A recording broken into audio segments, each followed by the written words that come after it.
కానీ ఎటు వెళ్తుంది దేశం? ఎంతకాలం భయపడతారు? ఎంతకాలం విచక్షణ, ఎంతకాలంతో విభజిస్తారు మీరు? తెలంగాణను వ్యతిరేకించింది ఎవరు? సిపిఎం వ్యతిరేకించింది. సిపిఎం గురించి మీరు ఎందుకు మాట్లాడరు? ఎంఐఎం వ్యతిరేకించిన తెలంగాణ విభజన, వాళ్ళు ఎందుకు మాట్లాడరు? నోరు తెరవని జనసేన గురించి మీరు టార్గెట్ చేస్తారు. మేము భయపడతామన్నా?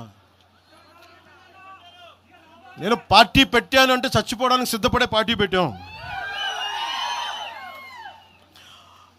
ఒక కాంగ్రెస్ నాయకుడు ఐ లవ్ పాకిస్తాన్ డిబేట్లో మాట్లాడే కాంగ్రెస్ నాయకుడు ఈరోజు మీడియా ముందుకు తీసుకొచ్చి పవన్ కళ్యాణ్ ప్రెస్ మీట్ పెడితే పీస్ అండ్ హార్మనీ దెబ్బతింటుందని కామెంట్ చేస్తూ ఉన్నారు.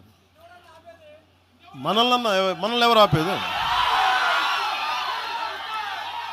అంటే వీళ్ళందరికీ ఐ లవ్ పాకిస్తాన్ అంటే వీళ్ళకి అసలు లోపటి నుంచి మొత్తం కదులుతూ ఉంటాయి అందరికీ.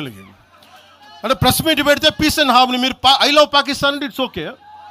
when I want to do a press address saying, then it is an issue for you. Law and order issue అది. పెహల్గామ్లో ఇంతమంది ఉగ్రవాదులు చంపేస్తే ఈ సోకాల్డ్ కాంగ్రెస్ నాయకుడు ఎందుకయ్యా మాట్లాడలా? ఎందుకు మీరు నోరు మెదపలా? ఇప్పుడు కూర్చోబెట్టి మీకు ఐ లవ్ పాకిస్తాన్ వస్తుందా? మీకు ఆంధ్రాని ద్వేషించండి, ఆంధ్రావాణి ద్వేషించండి, జనసేనని ద్వేషించండి, అక్కడెక్కడో దూరంగా బాంబులు పెట్టే పాకిస్తాన్ మటుకు మీరు ప్రేమించండి. అది కాంగ్రెస్ నాయకులు చేసేదా? ఎక్కడ మాట్లాడతారు? ఎక్కడ ఆపుతారు ఇది?